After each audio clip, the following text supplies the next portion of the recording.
Coming up next, we have a panel conversation with a group of 4 digital marketing professors from across North America.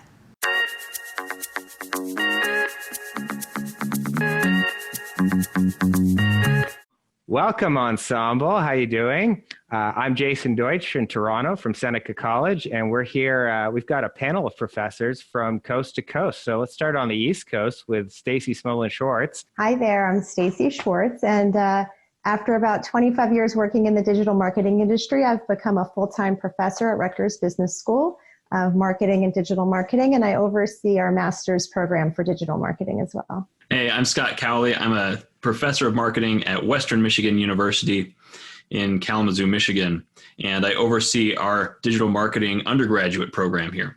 I am Lydia Chen-Shah from Cal Poly Pomona. I teach various marketing courses, including digital, and I also work with our Center for Community Engagement. How are you guys building rapport with students when we're not seeing them in real life? Now that we're all at home, sometimes the kids tend to make unexpected, cameos. Those pieces, they're actually gems.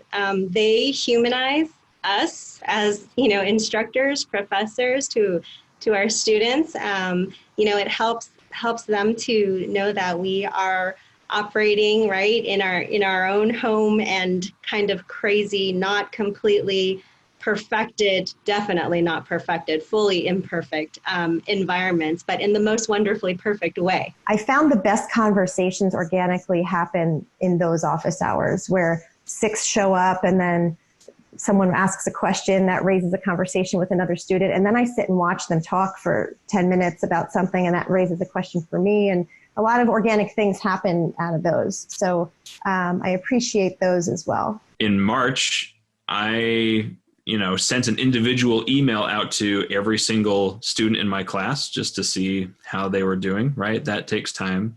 I put together a shared Spotify playlist that all my students contributed to, and that was a lot of fun, and that takes time.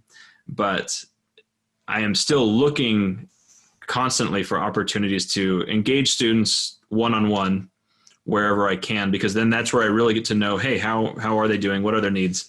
And how can I help you meet your professional long-term goals that may or may not have anything to do with class? If you were giving advice to, say, your kids now that they can go online, do you expand the universe? Do they say, hey, why don't you study out of England, study somewhere else? Do you advise people to do that now? So if they're living in their bedroom at their parents' house and they're taking courses 3 states over, it feels a little bit strange that their tuition might be double or triple what it could be if they log into the server down the street instead of 3 states away. So I think, if this is something that's in the medium to longer term consideration, I do think that we might see more students opting for in-state schools. My eyes have been opened a little bit to this question because in my first online class since COVID, I had a student who doesn't go to our college enroll in my class. And it was great, treated no differently from any other student, didn't have any of the disadvantages because we weren't in person. And I think that for motivated students, there is that opportunity. And not only is there the opportunity for you to get learning from a more ideal source, whatever that topic might be, but you're actually going to get more attention for it. So something really cool that's happening this semester is the Big Ten Alliance has done an exchange where Rutgers Business School students can take their business electives in other Big Ten schools. And I don't think it's every school, but there's at least 6 or 8 that are part of this exchange. And so there are some of my intro to marketing students are taking an advertising class, in Michigan or other places. It's pretty cool. And it gives them access too, to see what other schools are like. It's kind of like what happened in the music industry, where instead of having to buy a whole album, you started listening to singles from various artists and you compile your own playlist. you could essentially compile your own playlist of classes. So compile a class from this university, a class from this university, a class from this university, and create your own educational program. So there's some of this already happening. And I think that while we don't know how long, right, we know that the future of education is uncertain. We don't know how long all of this is going to be, that whenever we do return in some way to campus, I think that there's going to be more options than what we saw before. What do you think the highlight is in the next couple of years? I think the future of education is pretty opportunistic, and that those who want to take advantage of the current environment will do so. The future of learning, as I see it, is diverse.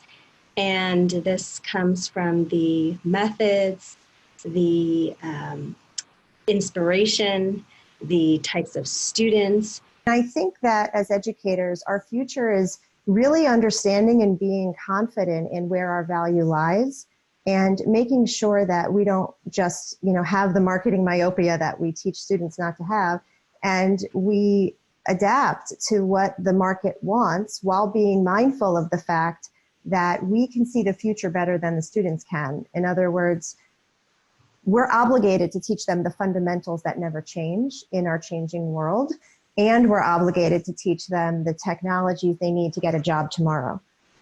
So I'm hearing relevance, diversity, providing the right value to our students.